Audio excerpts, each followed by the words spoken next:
course, you won't be doing that. What you'll be doing is playing a bass line at the same time and doing a syncopated comp.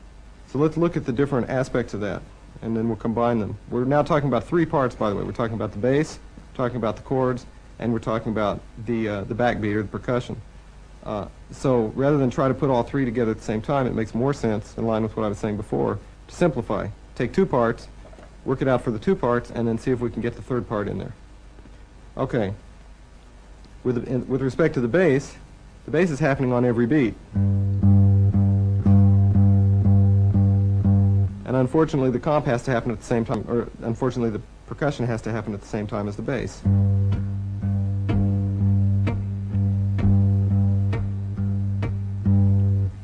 My experience has been this is a little bit harder than it looks because it's unnatural if you haven't done it a lot. That being the case, simplify it by doing it very slowly. The other way to simplify it is to exaggerate it drastically. What you'll notice is you have to make a different stroke on the bass if you're at the same time slamming your hand down against the strings. But you can still, if you do this enough, you'll find that it's possible to get a pretty even sounding bass stroke, and you just make some sort of little adjustment. Your hand will gradually make that adjustment because your ear will force it to. Okay, for the comp, it's the same kind of thing. Let's say we're going to do this pattern.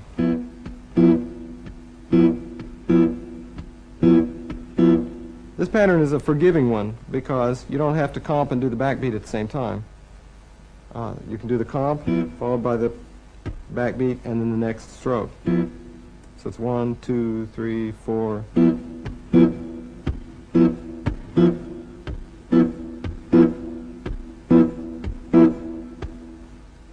Others are not quite so forgiving. Take the extreme case where you're comping on every quarter note for some reason. Well, how are you possibly going to do a click to mute the strings at the same time as you're hitting a chord? And the answer is, of course, you're not going to do that. Instead, what you're going to do is do a different attack on that chord so that it sounds more percussive. And what I do is something along the lines of this.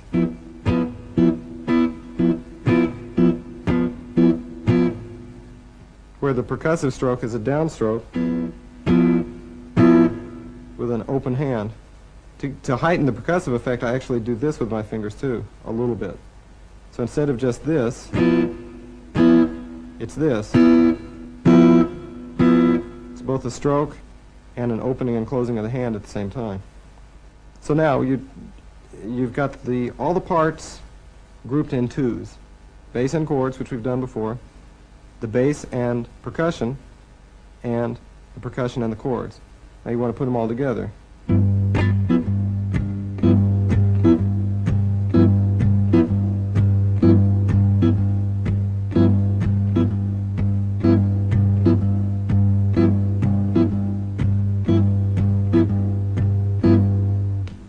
Notice that in line with what I was saying before about simplifying, I'm only playing one note, and I'm only playing one comp chord, and I'm only playing one repetitive rhythm.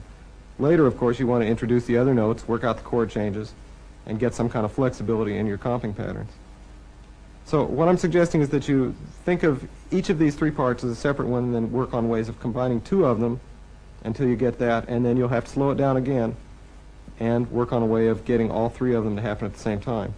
All of what I'm talking about the backbeat here is going to apply totally if we're talking about funk rhythms or if we're any kind of rhythm you're talking about. The percussion is still the same kind of issue, and typically in the kind of music that I'm dealing with anyway, we're talking about some kind of click on 2 and 4. Okay, I'm actually going to do a chorus of blues here and just try to incorporate what we've talked about so far with some rhythmic variety, some keeping the backbeat going, and varying the voicings as well. I'm going to try not to incorporate all the other little details that'll make this come alive past that. So let's do that.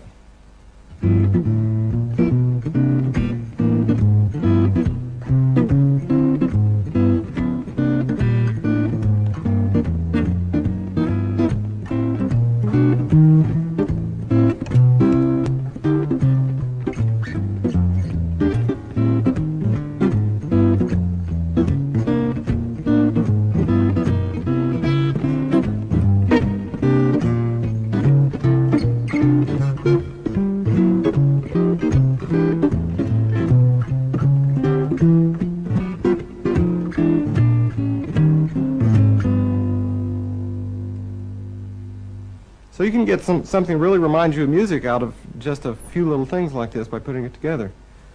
However, it's very hard for me to restrain myself from doing all the other kinds of things that bring it even more to life. One is a kind of triplet technique or Raschiato approach.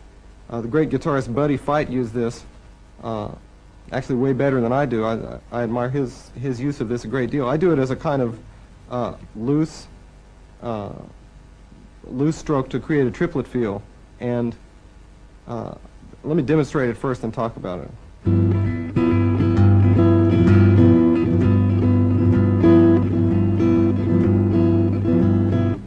What Buddy did was much more clear articulation on every string.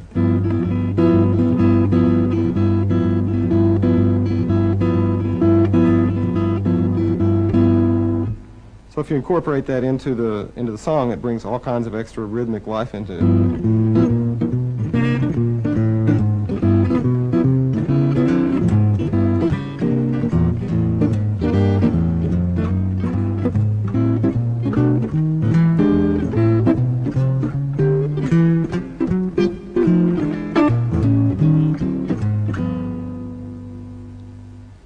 Okay, you'll probably find other ways of getting the same effect. That's the one that I use most of the time.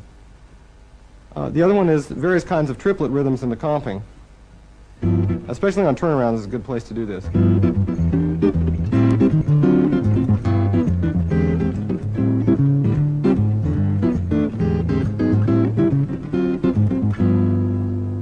the suggestion would be just think of any kind of triplet rhythm that you can come up with independently of playing the bass line and the comp at the same time. Just work on the comp, make up all the cute triplet rhythms you can, and if you need to, write it out in order to remember what you came up with, and then say, now how am I possibly going to combine that with the bass line?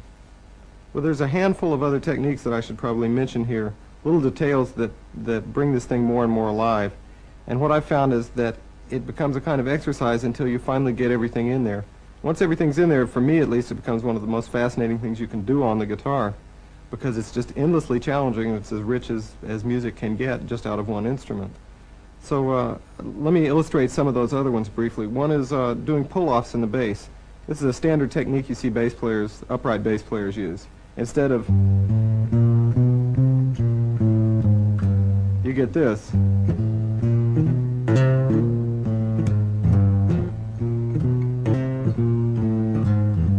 What I'm doing is, whenever I have the opportunity, at the last minute before going to the next note, I actually pull this note off. On one string, it's very easy to see.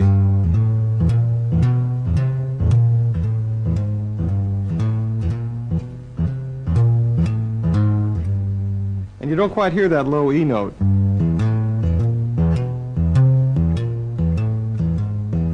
You're not just trying to create a really lethargic kind of shuffle in the bass. You're trying to get that percussive pop that comes from pulling off the string and catching it the next instant. So you don't want the note to ring long enough to even be able to distinguish the pitch. A lot of the time you can't get that for fingering reasons, but you can throw some of those in. And in just a minute I'll do that. Another one is playing off beats with your index finger. And there are a couple of ways you can do this. I illustrated this earlier without talking about it. That's doing off beats in the bass. Instead of and so forth, you can bring it a little more to life just by anticipating some of the notes with your index.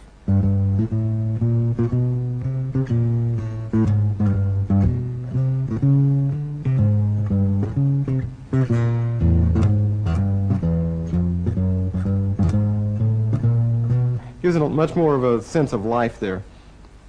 And so whenever that index finger isn't doing something else, it can be doing that.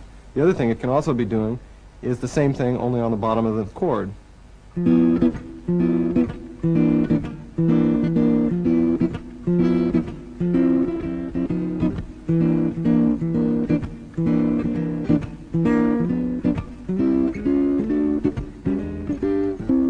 get the idea for that. Okay. And final thing is just details. When you think about your guitar playing, think of everything else you do that gives it any kind of life. And the two that particularly come to my mind are sliding, which is very idiomatic on